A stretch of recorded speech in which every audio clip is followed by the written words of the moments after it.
Hello, welcome back, or just welcome if you haven't been here before. Obviously, this time I'm talking about 3,000 Years of Longing. What would you wish for? Um, we have two very talented actors. A one Idris Elba and a one Tilda Swinton. I'm very happy to be talking about this film. Unlike the last one, if you saw it, this is a praise. I'm very happy to have seen this film. I'm very glad that I came across it. It was pretty random. I'm not even sure how I ended up seeing the trailer, but after I did, I knew I needed to see it because it looked like quite a departure from the typical film that we have nowadays. Yeah, I won't say any more than that. I don't think it's necessary. They're not very good, but this one is. So, and I had a feeling it would be after seeing the trailer, because they tell you a lot about a film. You can judge a book by its cover, despite popular opinion. That's the point of a cover, actually. But let's get into it.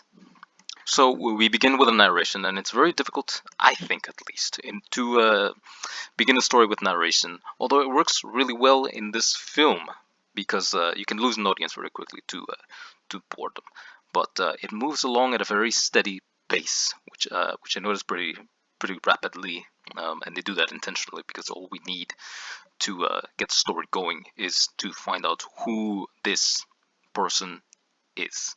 Um, because this is our protagonist, and we need to be invested at least a little bit in what they might do or what they might say, things like that. Otherwise, it's all complete mystery. But I'm going to be very careful about what I say or how much I say, because and this happens to me with every film that I really enjoy, is that I have a hard time talking about. I have a hard time revealing things that I might construe as being something that you need to experience on your own watching this film. So a lot of what I say is going to be very cryptic. Hopefully, that's not too much of an issue. But I will talk about a lot of different things, maybe some things that you might not even care about, like shot composition, things like that. But it's just to praise this film and maybe to get somebody interested in watching it. So with that, and I will do my level. With that means that I will do my level best, probably without effort, to not have any spoilers in this film. So if you want to see it, you can watch this video in its entirety and not get any spoilers. So don't worry there. Um, but I do recommend you watching this film in any way. Um, but as I said, we start with the narration, which is done very well, very swiftly. We move along very quickly. We very rapidly get to see that she's what kind of character she is. She's very meticulous and well. Seems to be in great control of herself. She's reading very rapidly, very smoothly, very gently, and yet her leg is like jumping up and down a million miles a minute. So that gives us an idea of who she is. She's a very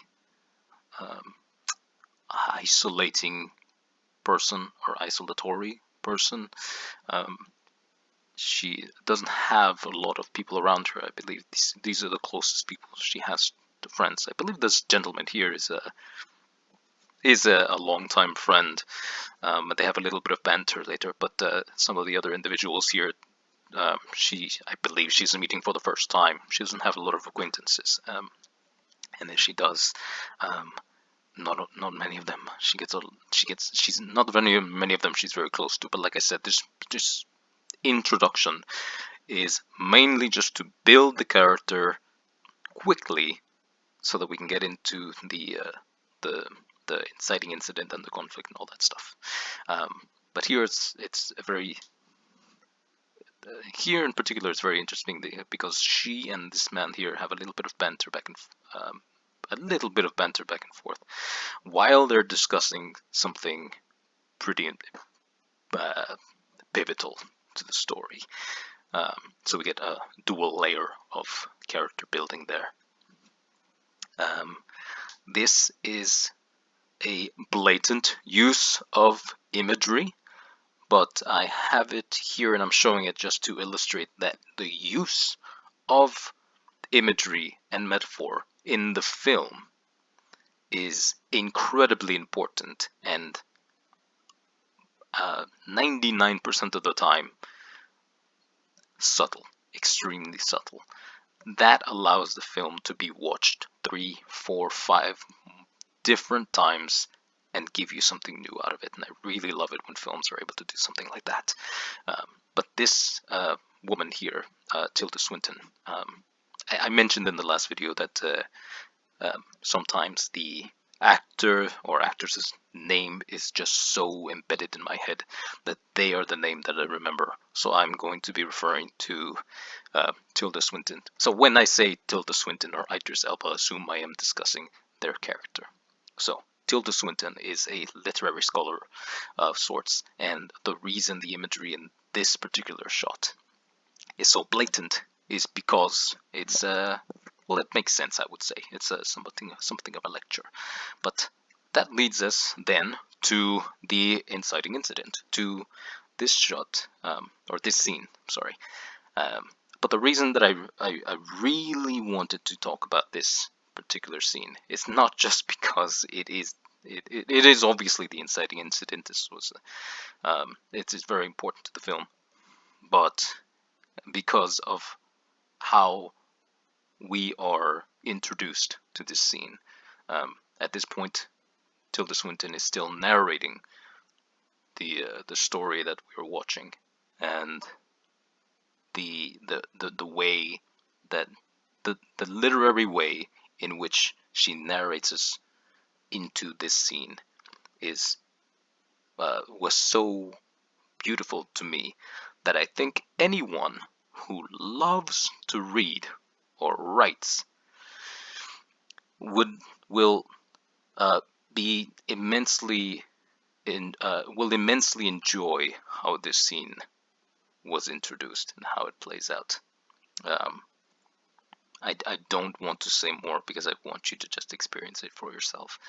Um, but you'll understand what I mean if you see this and you see this film, if you see this shot. By the way, composition, that little gleam of light coming down on the vase, which on the vase, on the bottle, whatever that is, um, uh, that she obviously would go over to see because it's very dim in there, um, to be able to see. I'm sorry.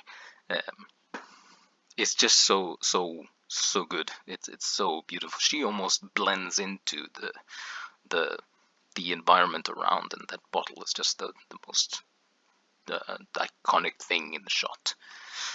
Um, so if you've seen the trailer or if you've heard or read anything about this film, I'm not revealing anything to say that this woman finds a bottle and encounters a jinn who is prepared to grant her 3 wishes.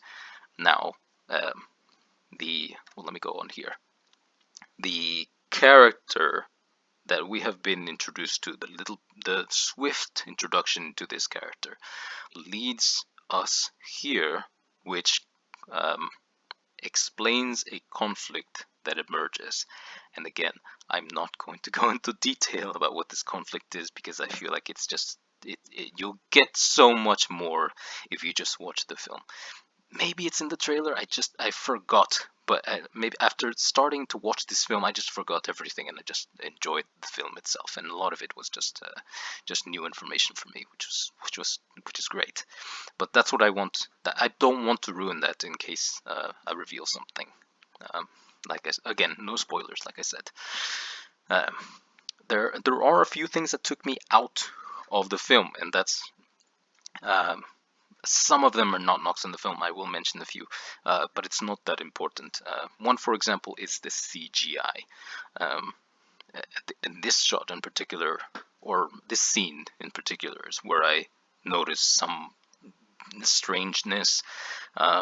It could have been intentional on the part of the director to elicit some kind of otherworldliness or bizarreness sort of to illustrate to the audience that you're not watching something, even if it's something simple like a backdrop or a storefront.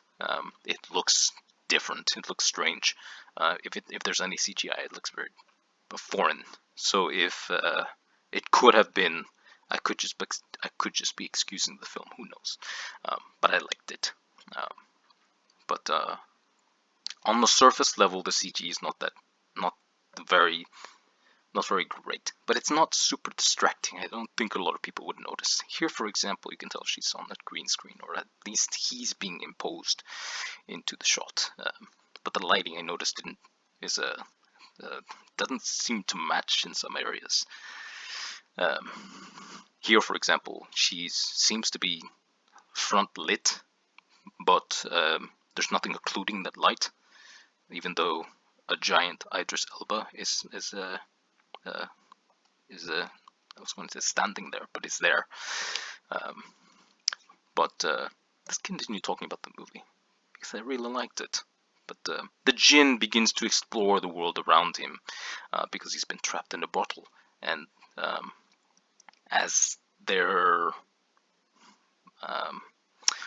interactions grow, their relationships, the relationship between these two begins to unfold or evolve, and that leads us to what I mentioned before, which is based on who she is, we get this peculiar conflict that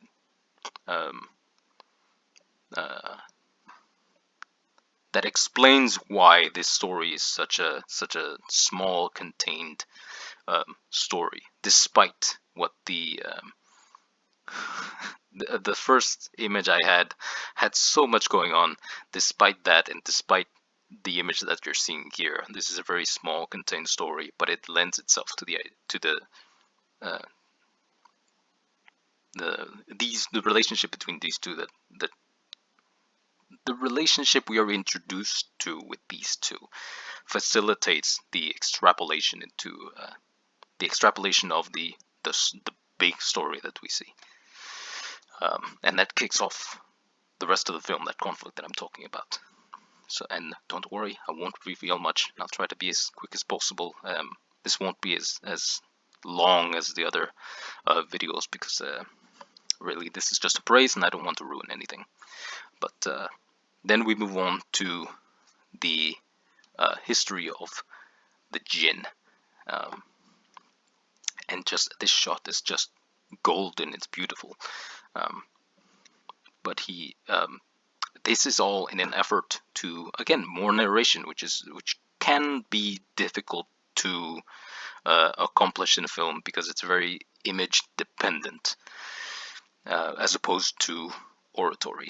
So and yet it works very well. I believe they did a good job in hybridizing those two elements of storytelling into something that feels stronger together, rather than them suffering from being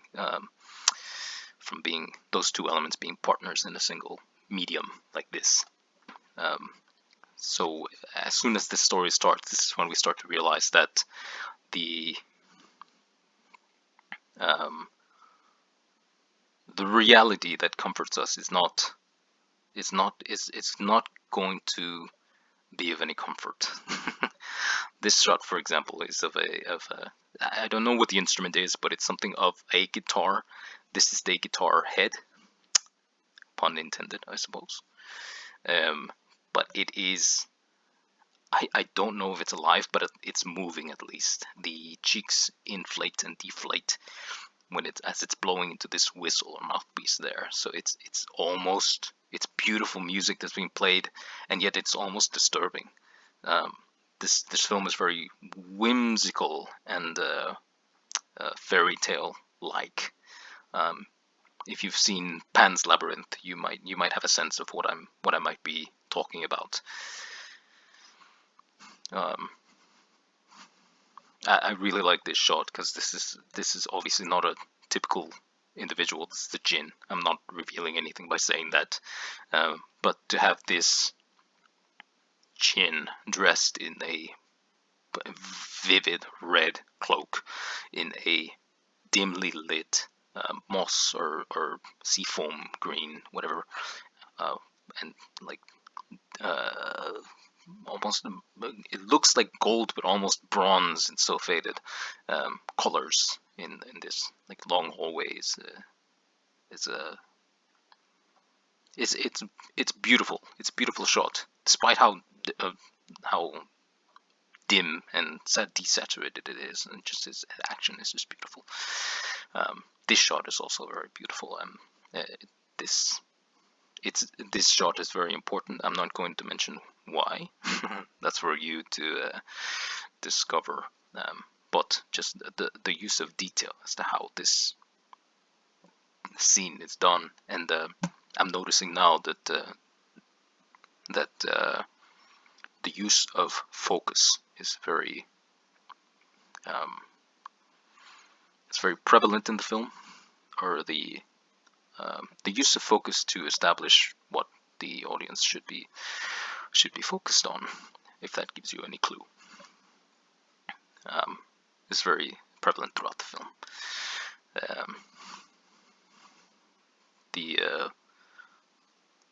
The djinn tells these very I don't know how I should describe them, very fanciful stories rooted in very real dilemmas. This is a moment between a father and son. He's gifting him some, I don't know if I can call it a stiletto. I don't remember. I don't know exactly what it's something that goes on the heel of your foot. I thought that's what it was when I was watching it, and then he wears it on the heel of his foot. I was right, but I still don't know what it's called. But yeah, this is a beautiful shot, by the way, and that's a large part of what I'm going to be saying, because I don't want to ruin anything else. So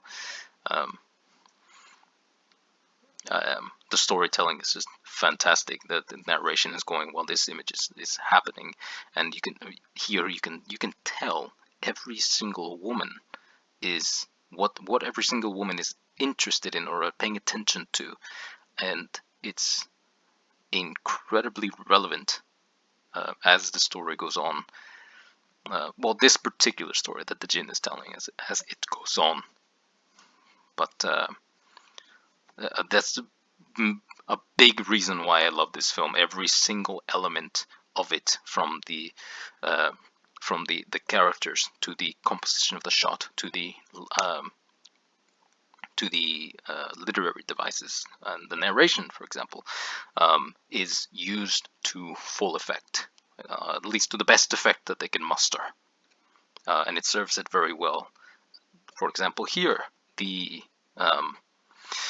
I won't mention what takes place again for obvious reasons, but after looking for images for this video, I came across this, and I actually thought about it a little bit more. Because when you're watching the film for the first time, especially if you're into it, some things are just subconscious and not quite conscious there. So when I saw this again, this is a man's poetry written here on the paper, and due to the events that just took place, I got the idea suddenly here that the love for his poetry is bleeding, or has died, and it hit me again just seeing this image, because it's so. I mean, people may not. If you haven't watched the film, you may not understand what I'm trying to say, but I will say that this kind of thing is and the narration, the imagery, it just complements itself so well. Like I said, a hybridization. It's just so well done. And as the story progresses, we get to understand that it's not. This may be whimsical and fairy tale like, but it's not. It's the sort of traditional fairy tale. It's sort of Pan's Labyrinth fairy tale,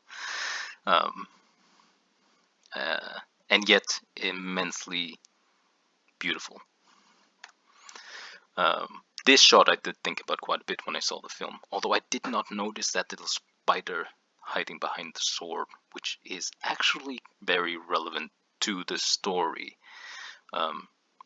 And when you watch the film, I hope you do, you'll understand why. But just the image of this sword sitting by a sill with cobwebs on it and looks like it has a heavy bit of rust. This sword has been used, but because of the story we are shown, it is incredibly impactful, this shot.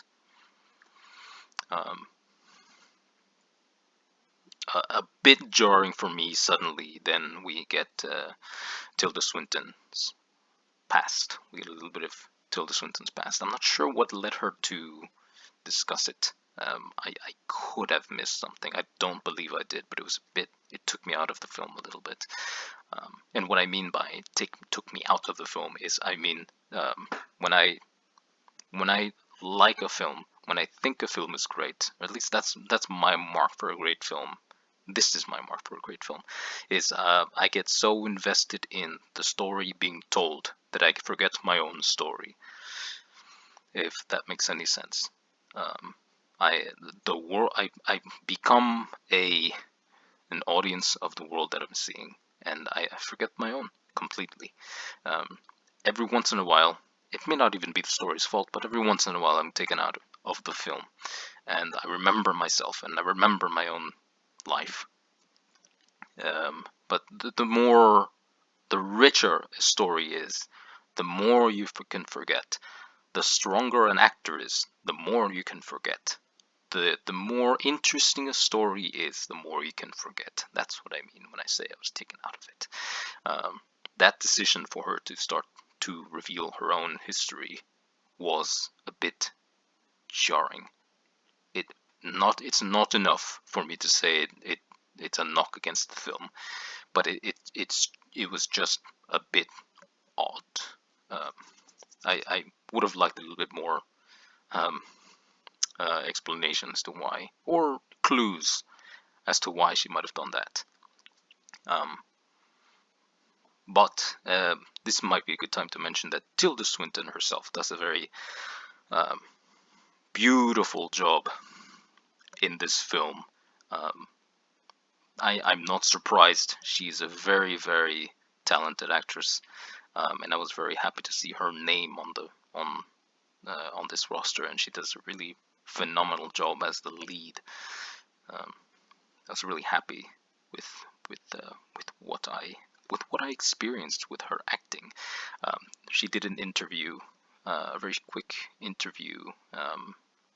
Well, I won't talk about that yet. I'll mention that later.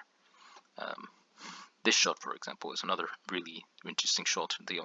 Everything is so dim. There's lighting everywhere, but everything is so dim, and she's clearly in focus. And I have no doubt. I mean, look at that desk. I have no doubt in my mind that she is the reason all those books are there. Despite it looks like a very public environment, and there's just plenty of other people there. But that's typically what we see about her, is that she's surrounded by people, but she's isolated in her own little world. She gives us more and more clues as to who she is. None of this is very blatant. It's just offered to you, and you can accept it or ignore it completely. I think that's the mark of a good film. Show, don't tell. Show us this. And I believe that's really difficult to do in something that's narrated so strongly. But I believe there was a good hybridization done. I don't know if I said that already. I might have. But it just works so well. They complement each other so well. So the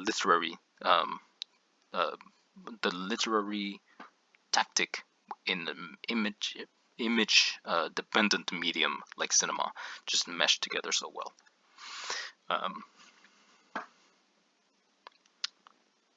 So this film is almost, the reason I'm mentioning this, because this is relevant to her personally, the character, Tilda Swinton's character. That's her as a child, as a toddler. but this film is almost an exercise in how much you, the audience, are willing to accept or reject the fantastical elements in your life. That's all I'll say. um, so this is a nice pair of shots. Here, I'll show you the other one really quick, and then back. Because it's basically an identical shot. But I didn't notice until I was piecing these images together. Like I said, if you're invested in a film, a lot of things that you get are just going to be subconscious. They're not going to be conscious. But after looking at it again, I noticed that these are identical shots, and like in this one, we can't even see her face, but we know she's focused on something that is so far away from her, so distant, that it's not in focus. We can barely make out what it is. It's so difficult to see it. And in this one, it's perfectly in focus. And she's blurred out. Almost completely out. She almost blends in. But it's so, like, looking at it again, I can determine exactly why that was done. I can see the reason for those two things to be completely different, to have a completely different focus, but yet be identical. It's amazing to see shots like this be so relevant in a film, especially a film like this that has such key narration, that it makes it it can almost be difficult to include the show don't tell concept, which is so pivotal to film in a film like this that has such heavy narration. But it's just so great. You'll get to see so many moments, so many amazing moments like this if you see the film, and I really recommend it. Just some more of Tilda Swinton, who is great. So this scene here, it's such a small, isolated scene, and yet I love it so much because it carries not only a little bit of subversion. The character, does not do what I expected her to do in this collection of scenes. But as I was introduced to her, I was interested in the meticulous, careful, almost gentle, and well articulated, unlike me, and skilled individual that she is. Then she elaborated. That led to the character that we have her in the extraordinary event that she's in. That was also interesting. And then she elaborates on her past, which it supplements. What's the word? It enhances the character investment that I had. And then here in this scene, as simple as it is, like I said, it suddenly gets me invested in where she's going, who she's going to become, or where the story might go, because of not just who she is, but the extraordinary event that has smashed into her life. I just wanted to mention this here, put this here to mention that this particular individual might throw you off. It threw me off, but it's just to facilitate I'm putting these here just to illustrate. That was the word. To illustrate the idea that this film does not hold your hand. So many films seem to do that, and they beat you over the head with some idea or theme or something that it's just impossible to miss it. This film doesn't do that. It allows you to fill in gaps that might exist. Some things may be absolutely clear. Other things you have to determine on your own. Like, it's like somebody saying, I always tell the truth. You could take it at face value, or you can extrapolate as much as you want from it. That's why this character threw me off, because it their relevance could be phenomenal or could be insignificant, and that's on me to decide. That's on you to decide. So just shots in general are just beautiful in this film. I love this shot. Nothing really matches, but it's gorgeous. Um, uh, this this lady here, her story at least, is one of the ones that I can count on one hand how many times the story took me out of the how many times I was taken out of the story, and this lady's story in particular has one element in it that did that for me, or did that to me. Again, it's not a big knock on the film. It's just something that it's usually something I only notice in great films, because I can count how many times I was taken out of the film. That means it's a great film to me. Because in film that's not so great, I'm never in the film. I'm never into the the world that exists. I'm never invested too much. It's just like the video I did before was on Wakanda Forever. I was not in the movie. I was just watching some piece of art. It wasn't that great. So, but this film is entirely different, and I can count on one hand how many times that happened to me, and that is a testament to how great this film is, at least to me. Um, just this the I had just realized these are both shots in the same environment from above. But it's just they're completely different. It's just beautiful. This shot of a hexagonal room with a very vivid lighting, and yet in such a dim environment, so strange but gorgeous. It's beautiful, and with the centerpiece there with all the bottles. You might see on the left there. There's a tray with our one bottle from a previous shot earlier. This one and the gin.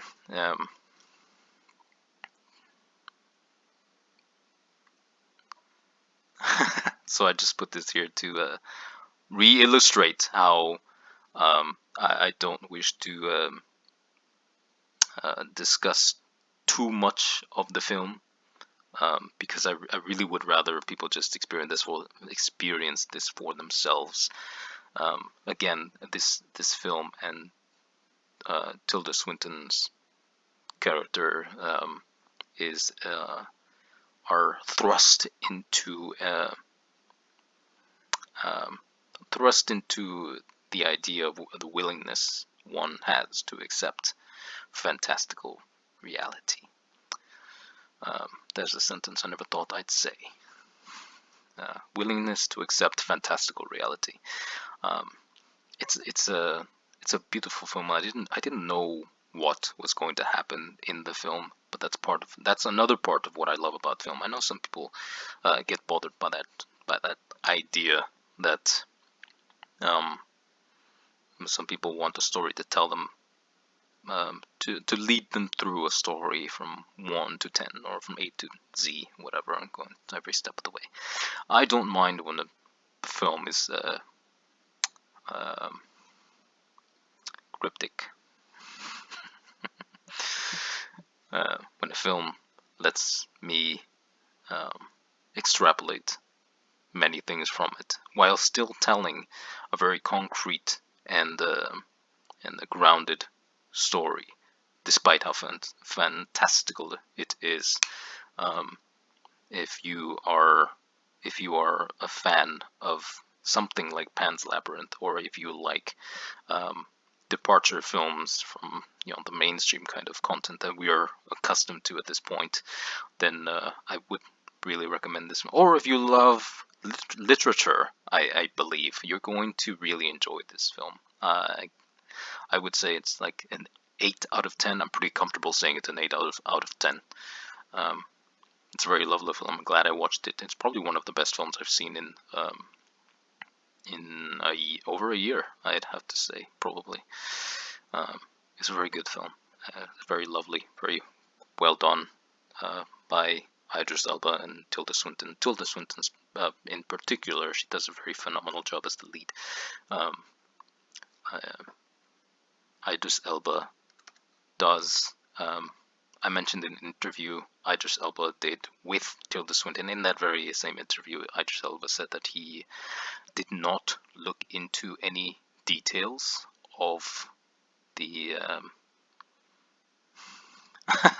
by the way, you can stop right here and go watch the film if you like. I'm not going to reveal anything about the film, but I will talk about stuff that's more actor related rather than film related. So here we go. But Idris Elba has an interview with not with Tilda Swinton, but he's in the same interview with Tilda Swinton. He said that he didn't do any research as to what a djinn was or what their characteristics are or anything like that, because he said that he didn't want to influence his portrayal or character development of the djinn. I believe that was a mistake. Because despite I like Idris Elba, if you like Idris Elba, you're going to be satisfied with his performance in this film. I was satisfied with his performance in this film, but it was very much what I'm used to when it comes to Idris Elba. I really love when an actor or a director in this case being George Miller, who obviously did Mad Max Fury Road, which is a grand departure from this film. I believe his ability to do something like that, which has such a chasm between them, is extraordinary. It's commendable, and actors have that same ability when they're able to portray characters with chasmic differences between them. And I believe Idris Elba is capable of doing that, although I haven't seen it yet. I haven't seen quite of quite varying portrayals with his characters. I've seen some variability, but not a whole lot. And again, I was satisfied with his performance. I think it was great. Although I think a little bit of research on Jin and the characteristic might have influenced a little bit of. It might have had a little bit of Neo influence on the character he chose to portray, which very much was what we are accustomed to with Idris Elba. Although wonderful, could have been more. That's all I mean. But with that, I think I will conclude this video. Again, please watch it. It's beautiful. I think it's worthwhile a watch. I think you can see for the trailers if it's something that's not quite up your alley. I'm not going to say everyone would love this film, but I do think it's a great film. And if you're into great film, into good literature, into these actors, then I think I'm very comfortable recommending this film. And with that, I bid you good day. Be well.